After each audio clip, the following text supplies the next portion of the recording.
Forbes વિરહની વાત કરીશ એવો વાયદો કરેલો. એના પહેલાં દલપતરામની થોડી વાત ચિમનલાલ ત્રિવેદીના પુસ્તકમાંથી કરું છું. તમે મેળવી પણ શકો જાતે પણ. આવ ગીરા ગુજરાતી તને અતિ શોભિત હું શણગાર સજાવું. ગુજરાતી ભાષા વિશે આવી અભિલાષા સેવનાર કવિશ્વર દલપતરામ ડાયાભાઈ કદડા નો જન્મ 1820 અને 1898 માર્ચની 25 તારીખે એમનો દેહ વિલય થયો.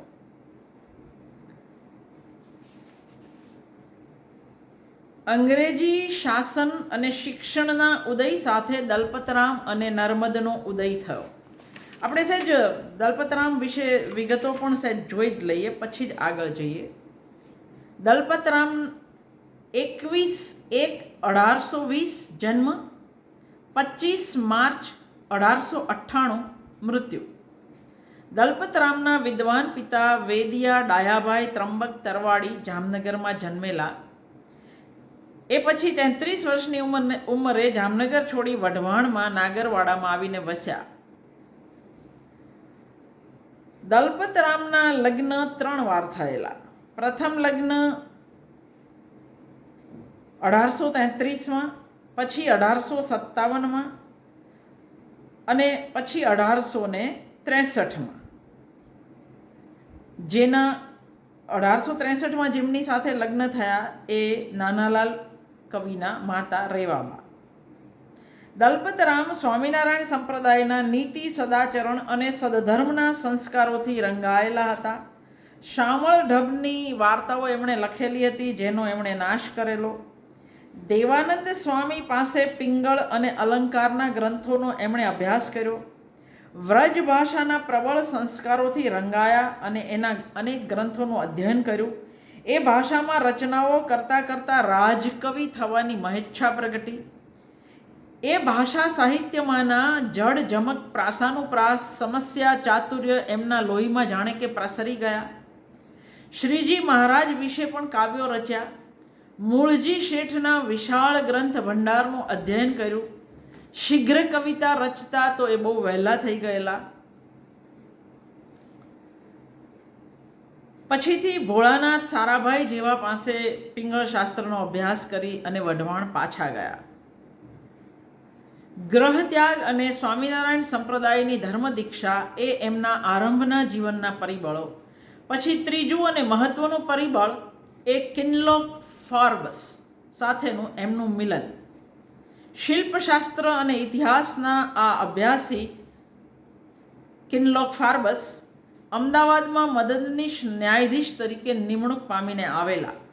ભાટ ચારણો સાથે એમનો મેળાપ થયો. પછી ગુજરાતની ઇતિહાસ સામગ્રી મેળવી એનો અભ્યાસ કરવાની ઈચ્છા થઈ. ભોળાનાથ સારાભાઈની સૂચનાથી દલપતરામને વઢવાણથી તેડાવે છે. દલપતરામ પગપાળા અમદાવાદ આવ્યા અને ફાર્બસના પરમ સખા બની રહ્યા. ગુજરાત સૌરાષ્ટ્રમાં સ્થળે સ્થળે ફરી એમણે જે ઇતિહાસ સંશોધન કર્યું તથા સામગ્રી અને સાહિત્ય એકત્રિત કર્યા, એના આધારે ગુજરાતને રાસમાળા મળી. ગુજરાતના જનજીવનનો દલપતરામને નજીકથી સંપર્ક થયો. ઈસવીસન 1848ના ડિસેમ્બરમાં ગુજરાત વર્નાક્યુલર સોસાયટીની અને પછી પુસ્તક શાળાની સ્થાપના થઈ, જે થોડા વર્ષો પછી હેમાભાઈ ઇન્સ્ટિટ્યૂટ બની. ઈસવીસન 1849માં વર્તમાનપત્ર બુધવારિયું પ્રગટ થયું.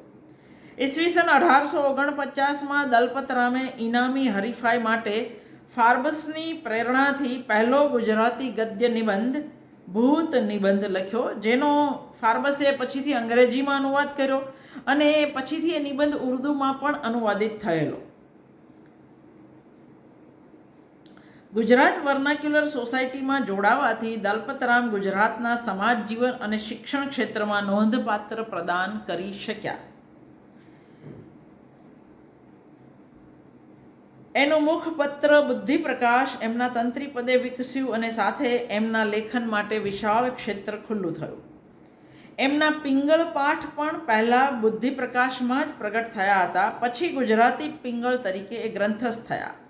એમના અવસાન પછી ગુજરાતી પિંગળને 22મી આવૃત્તિથી દલપત પિંગળ નામ આપવામાં આવ્યું હતું.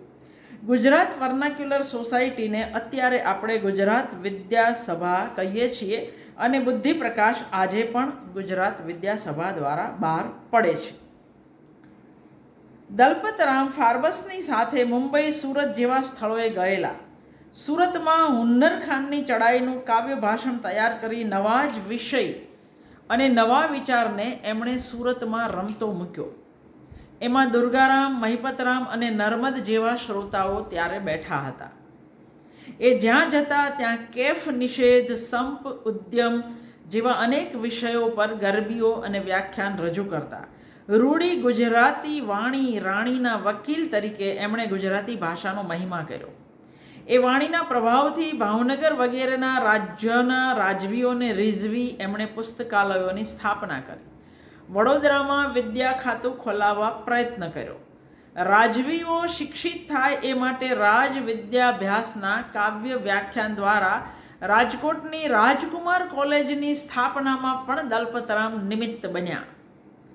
કવિતા પાસે દલપતરામે કેટલા જનકલ્યાણના કાર્યો કરાવ્યા. વિદ્યાવૃદ્ધિના એ પ્રબળ પ્રચારક બન્યા. ભાષાપ્રીતિ અને વિદ્યાપ્રીતિ એમની રચનાઓની પ્રેરક રહી અને એને ગુર્જરી વાણી વિલાપ જેવા ખંડકોમાં અત્યંત છટાદાર અને સબળ અભિવ્યક્તિ સાંપડી. દલપતરામને સાદરાની સરકારી નોકરીમાં ગોઠવી ફાર્બસ વિલાયત ગયા, પણ અમદાવાદમાં સોસાયટીની સ્થિતિ કથળતા ફાર્બસના પત્રથી અને કર્ટિસની વિનંતીથી દલપતરામ પાછા સોસાયટીની સેવામાં જોડાયા. બુદ્ધિપ્રકાશને પગભર કર્યું. પુસ્તક શાળાનો વિકાસ કર્યો. 1857થી એમની આંખોએ પીડા શરૂ થઈ. 1879માં મોતિયો ઉતરાયો, પણ પીડા વધતી રહી. પછી એમણે નેત્ર દ્રષ્ટિ પણ ગુમાવી. 1857માં હોપના નિમંત્રણથી હોપ વાચનવાળા માટે નબળી દ્રષ્ટિએ પણ એમણે કામ કર્યું અને હોપે પણ કહ્યું હતું, અમારે તમારી આંખનું નહીં, જીભનું કામ છે. પંખી, પ્રાણીઓ વગેરેના પાત્રો અને બાળકોને ગમે એવી દ્રષ્ટાંત કથાઓ વણી લઈ બાળકોને નાદ લયથી મુગ્ધ કરે અને નીતિબોધથી સંસ્કાર સમૃદ્ધ કરે એવા કાવ્યો રચી અનેક પેઢીઓનું ઘડતર આ રીતે થયું. ફાર્બસને કારણે દલપતરામ અર્વાચીન યુગની આબોહવામાં શ્વાસ લેતા થયા. નવા યુગના વિચારો ઝીલતા થયા અને એને વ્યક્ત કરતા થયા. શિક્ષણ, કન્યા શિક્ષણ, પુસ્તકાલય વિદ્યા એ સર્વનું જીવનમાં કેવું મહત્ત્વ છે એ સમજતા થયા અને ગુજરાતી પ્રજાને પોતાની રીતે ધીરે ધીરે ગળે ઉતારતા થયા. ગુજરાત વર્નાક્યુલર સોસાયટીના માધ્યમથી લોકસેવાની મહચ્છાવાળા આ કવિએ ગુજરાતમાં સંસાર સુધારાની પ્રવૃત્તિ વિકસાવી સમાજ ઘડતરનું અપૂર્વ કાર્ય કર્યું. નવી દુનિયા વિશેની એમની રચના એમના વિસ્મય આનંદને પ્રગટ કરે છે. દલપત ફાર્બસની મૈત્રી એ બે વ્યક્તિઓની નહીં, પણ જાણે કે પૂર્વ અને પશ્ચિમની મૈત્રીનો સંકેત બની ગઈ. પાછળના વર્ષોમાં શેર સટ્ટામાં પાયમાલ થયા હતા અને મિત્ર ફાર્બસે જ એમને ઉગાર્યા હતા. એટલે શેર સટ્ટાની ગરબીઓમાં એમના આ અનુભવને વાચા મળી છે. આ સંસ્કૃતિ પુરુષનું 1898ના માર્ચની 25 તારીખે 79 વર્ષની વયે અવસાન થયું. ત્યારે ધીરે ધીરે આગળ વધેલો સુધારો શિક્ષણ સાહિત્ય દ્વારા ગુજરાતના લોકજીવન પર, સંસ્કાર જીવન પર એની પ્રબળ મુદ્રા અંકિત કરી રહ્યો હતો.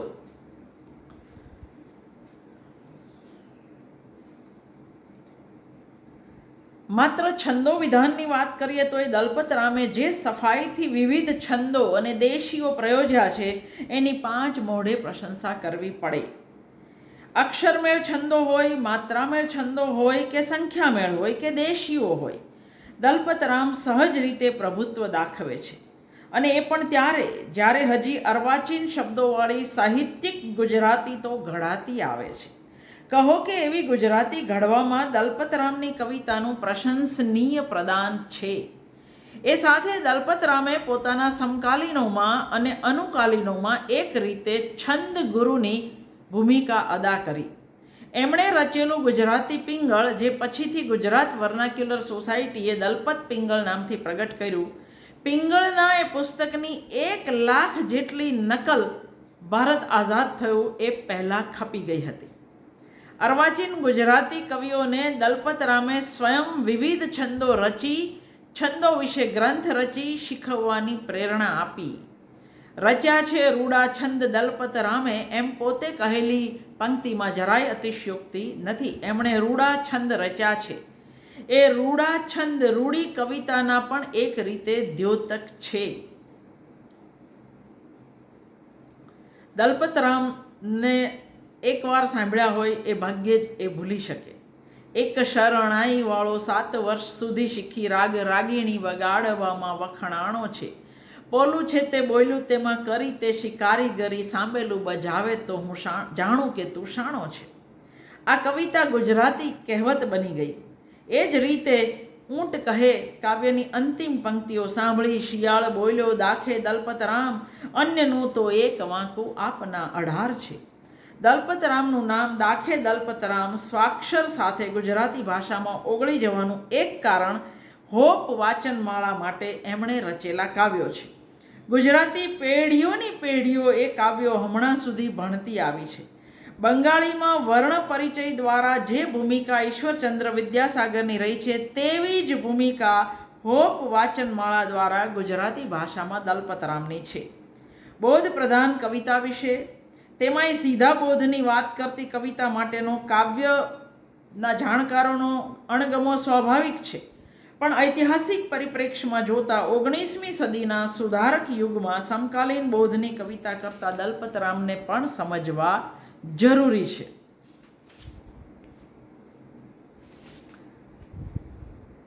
દલપતરામે દરેક વિષયની કવિતા કરી. વળી એ શીઘ્ર કવિ હતા. અવશ્ય એમની ઘણી રચનાઓમાં કાવ્ય તત્વો ઓછી માત્રામાં છે. ઘણીવાર તો કવિતા કોને ન કહેવાય એ માટે પણ તમારે દલપતરામને વાડામાંથી પાડું એક છૂટું થઈને નાઠું છે, તો આને કવિતા ના કહેવાય એવું તમે સમજાવી શકો. દલપત કાવ્ય સંગ્રહ જુઓ તો દલપતરામના રચના વૈચિત્ર્ય અને વિપુલતાની તમારે નોંધ લેવી પડે.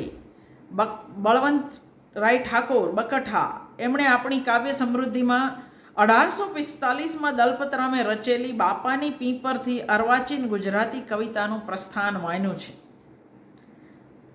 દલપતરામની પ્રકૃતિ કવિતા વર્ણનાત્મક બની જાય છે, પણ નર્મદ જેમની પાસેથી દલપતરામને આ જાતની કવિતા રચવાની દિશા મળી હતી, એમની કવિતા પણ આજે તો આપણને વર્ણન પ્રધાન લાગે છે. દલપતરામે હિન્દુસ્તાન પર હુન્નર ખાનની ચઢાઈ જેવા કાવ્યમાં આવી રહેલા યંત્રયુગનું સ્વાગત કર્યું છે. અહીં એમની રૂપકાત્મક કાવ્ય રચનાની શક્તિ પણ જોઈ શકાય.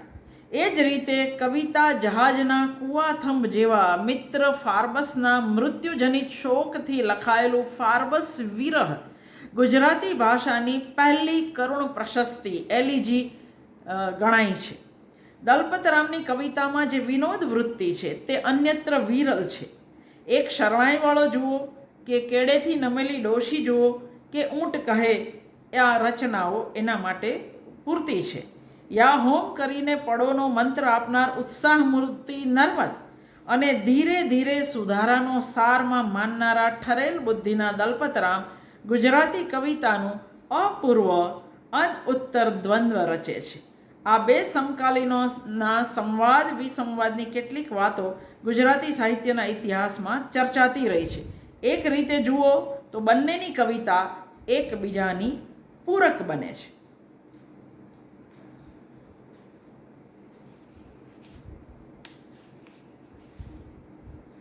ગુજરાતી સાહિત્યના ઇતિહાસમાં એલેક્ઝાન્ડર કિનલોક ફાર્બસ અને દલપતરામની મૈત્રી એક અનન્ય અને ઉજ્જવળ પ્રકરણ છે.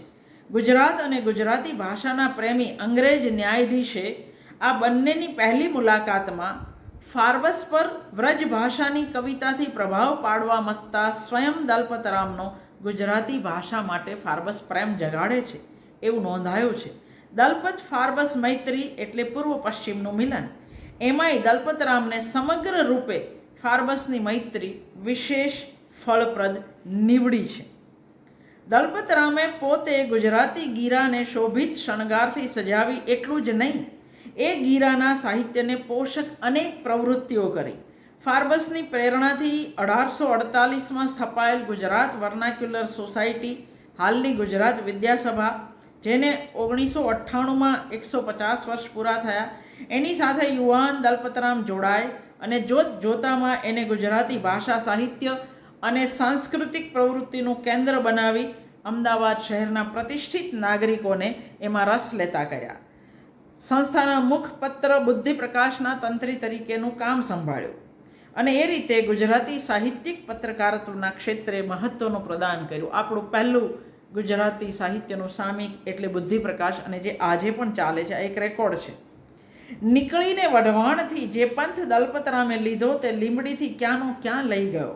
દલપતરામ ઘણું ફરતા રહ્યા, ખાસ તો ગુજરાતમાં. મુંબઈ, સુરત, અમદાવાદ જેવા શહેરો એ વખતે ઉભરતા જતા સાંસ્કૃતિક, શૈક્ષણિક, વ્યાવસાયિક કેન્દ્રો હતા. બધે દલપતરામ લગાતાર જતા રહ્યા. અનેક ગામ કસ્બાઓમાં પણ ગયા. એમના એ સ્વભાવે એમની દ્રષ્ટિને વ્યાપક બનાવી. તો આ દલપતરામના ફાર્બસ વિરહ વિશે આવતીકાલે